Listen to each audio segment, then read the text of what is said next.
మరోవైపు రాహుల్ గాంధీపై బీజేపీ నేతల వ్యాఖ్యల్ని నిరసిస్తూ విజయవాడలో కూడా కాంగ్రెస్ పార్టీ ధర్నాకు దిగింది. రాహుల్ నిప్పు లాంటి మనిషిని, అలాంటి వ్యక్తిని టెర్రరిస్ట్ అని కమెంట్ చేయడంపై కాంగ్రెస్ నేతలు మండిపడ్డారు.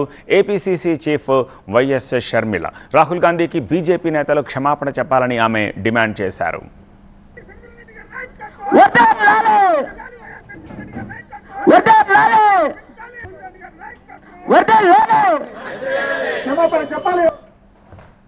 ఈరోజు లీడర్ ఆఫ్ అపోజిషన్ అలాంటి కాంగ్రెస్ పార్టీ నాయకుడిని పట్టుకొని బీజేపీ పార్టీ వాళ్ళు చేస్తున్న వ్యాఖ్యలైతేనేమి, టెర్రరిస్ట్ అని కానీ, రాహుల్ గాంధీ గారిని చంపేయాలి అని కానీ ఇలాంటి వ్యాఖ్యలు చేస్తున్నా కూడా బీజేపీ పార్టీకి చెందిన నాయకులు, మోడీ గారైనా అమిత్ షా గారైనా పెదవి విప్పడం లేదు. అంటే ఏమనుకోవాలి?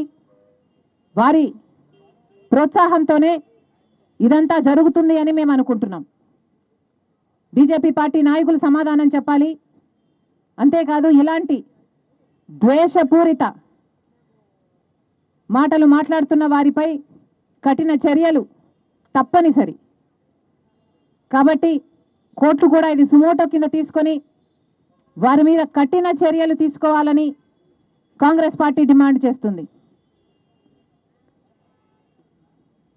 అసలు ఏది తీవ్రవాదం అని అడుగుతున్నాం, ఎవరు తీవ్రవాదులు అని అడుగుతున్నాం.